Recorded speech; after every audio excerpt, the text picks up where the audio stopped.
In the previous films, we saw a lot of Spider-Man battling, but we always lost the main character that we loved, Peter Parker. So I felt it was important in this third film, like in the comic books that I've read, to have Peter be involved in the battles, maybe caught at some moment when he wasn't in his Spidey suit. This is the biggest roller coaster ride. In movie 2, we had this great train scene. We thought the train sequence, was just the hugest thing anybody would ever do. But now, of course, we have to top that. These pictures are made with the help of very good second unit directors and a great stunt coordinator, Scott Rogers, who really rigged up all these stunts. That's been an immense help. And those guys, they're scientists over there with their stunts. I mean, they've got their Go camera system, which for the first time, they are flying a actor in conjunction with flying the camera. Dan and I like to, find the edge of what's currently possible. What we thought was the edge a long time ago, we're beyond that now. We literally sit down and on a weekly basis put together rigs that I've never seen. And that's the challenge, is that we're constantly on the very cutting edge of stunts and stunt technology, just trying to impress ourselves. My responsibility, along with Dan Bradley, is to basically organize and coordinate the stunt team and help design the way we're going to do certain stunts. It's a wholly encompassing occupation. It tests your physical abilities, your mental abilities to figure out how to do things, and frankly, your emotional battle with fear. The stunts on Spider-Man are a little more unique because of the superhero nature, and everything's stronger and more powerful. And your limits of reality are so far beyond, a traditional movie. What is very exciting to watch are these characters interacting in a different way. Watching Tobey perform Spider-Man feats as Peter Parker. Tobey did a lot of stunts in this picture. In this way, we could always see this great actor's face, Tobey Maguire, and be in the midst of these battles, and I thought it would give it a different flavor. At the end of the day, you still want to be with Tobey's face. You want to be with Peter Parker as he's experiencing these events, as he's going through these battles. I'm out there quite a bit. We're always trying to take Spidey's mask off.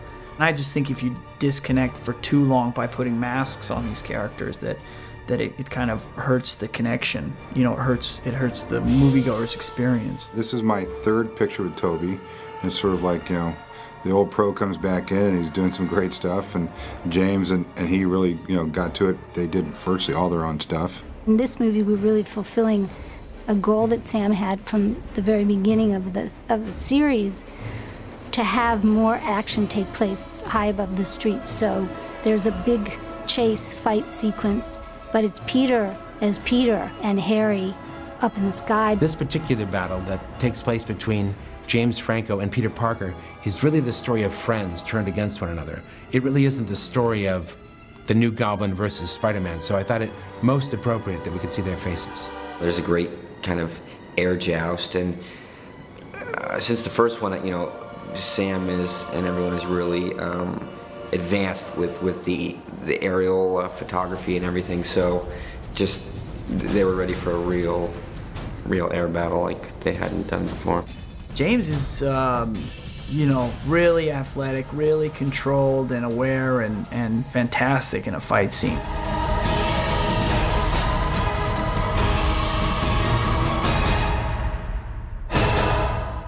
The big challenge is, there's so much of the work is aerial, and, Sam wanted to take the masks off. So suddenly we're dealing with, very complicated, very tough aerial shots where, we're seeing the actors. In order to do most of those things, you need wires to do it. So, 90% of the stunts on Spider-Man incorporate a wire of some sort. The more we shot, the more I got really excited about actually really using Tobey and using Tobey's face and the real actor instead of CG. And what's interesting is that I worked closer with the stunt people on this show than I did on the last show.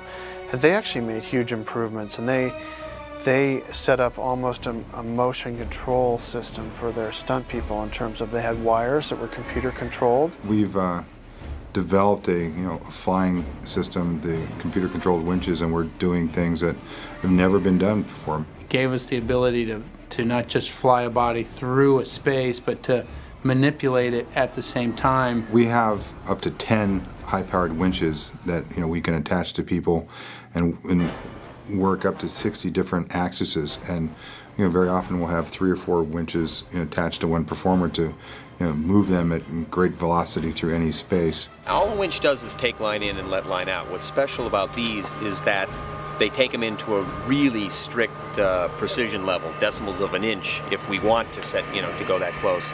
And they all talk to one another, so if you have multiple devices working in a gag and one for some reason might be out of position, the other one knows it's out of position and they'll either compensate or they'll shut themselves down, so you avoid a collision or something of that nature.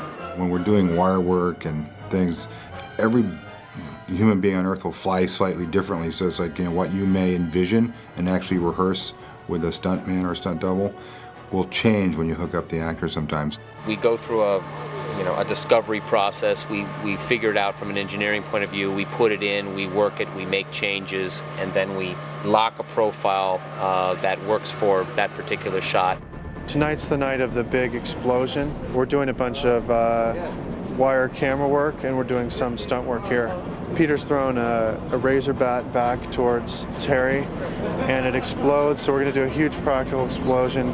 Harry's going to come flying through that fireball, partly on fire himself, just straight towards camera. Dan Bradley and Scott Rogers, the stunt team guys, they know how to make this safe, so they're gonna make sure it's safe for the stunt guy, fly him through. And in the end, we'll probably have to do a face replacement, put James Franco's face on there, because realistically, he couldn't do that stunt. Today we're on stage 29 at Sony, shooting a fireball element with a stunt guy going through it that we were going to be shooting in downtown LA, but we kind of ran out of time before they'd let us shoot before midnight there. So we decided to pick it up on stage. Would have rather had it on location, but this shooting it on stage gives us a little bit more flexibility. We have more time to get extra bonus elements.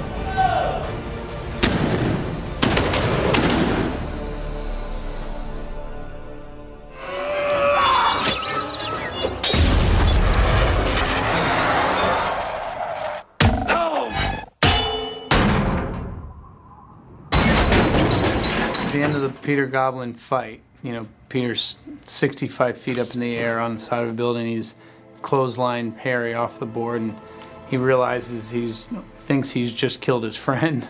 We do a live shot of the double, 65 feet in the air, in which it looks like he leaps off the ground, free falls, and then right before he hits the ground, he webs up and slows down and lands in a pose. Just to do that drop, we used 3 winches that translates his weight, so he actually alters where he's hanging from, and we hit free fall, so all the clothes and everything, and it drops right to the ground. 3, 2, 1,